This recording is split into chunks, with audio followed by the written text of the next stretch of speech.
One rank one pension भारतीय सशस्त्र सेनाओं के लिए एक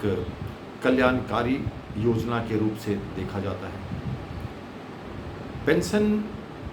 पे, पर्क्स, अलाउंसेस ये एक सतत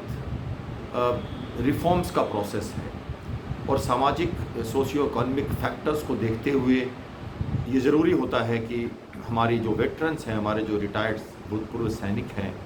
उनकी समाज में एक इज्जत, एक जो सामाजिक जो उनको जगह मिलनी चाहिए, उनको जो एक स्टैंडर्ड ऑफ लिविंग होना चाहिए, वो ज़रूरी होता है। उस हिसाब से माने तो ये बहुत ज़रूरी है कि जैसे जैसे इन्फ्लेशन हो या जैसे जैसे बढ़ोतरी हो, दाम बढ़े चीज़ों की, तो पे पेंशन की भी जो स्टैंडर्ड्स हैं वो बढ़नी चाहिए ताकि समाज में हमारे नागरिकों को जो सैनिक है, भूतपूर्व सैनिक हैं, उनको अपनी जगह मिल सके। तो ये कोई पॉलिटिकल मूव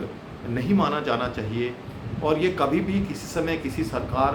की नीति के अंतर्गत लाया जाने वाला एक स्कीम है जो पहले 70s से 80s 90s में पे कमीशंस के भी अपनी रिपोर्ट्स के हिसाब से चेंजेस आते रहे हैं। और जब हम सैनिकों की तुलना करते हैं सिविल सर्वेंट्स से और असैनिकों से करते हैं तो दोनों में समानता भी ज़रूरी है और वो सबको अगर हम देखते हैं तब ये लगता है कि वन रैंक वन पेंशन एक ज़रूरी स्कीम है जो सही समय पे लाया जाना चाहिए था। डिलेज हुए हैं, चेंजेस हुए हैं, स्टेप बाय जिसकी इम्प्लीमेंटेशन हुई है और सरकार के ऊपर जो रेवेन्यू का लोड है और जो पे पर्क्स, अलाउंसेस और हमारी देश की जो प्रगति है, विकास है, अनुसंधान है, शिक्षा, चिकित्सा, इन सब को देखते हुए मानवीय सुधारों की भी एक अपना अंश है, उसको देखते हुए इसे एक मिच्योर्ड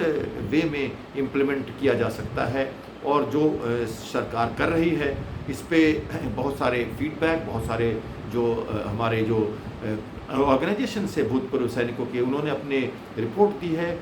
और कई सारी मीटिंग्स हुई हैं और उस हिसाब से इस पे लगातार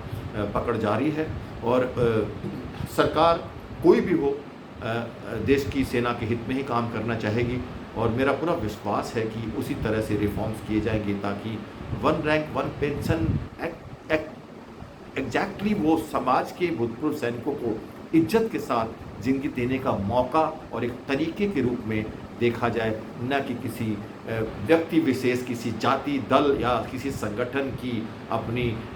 उपज के रूप में देखा जाए।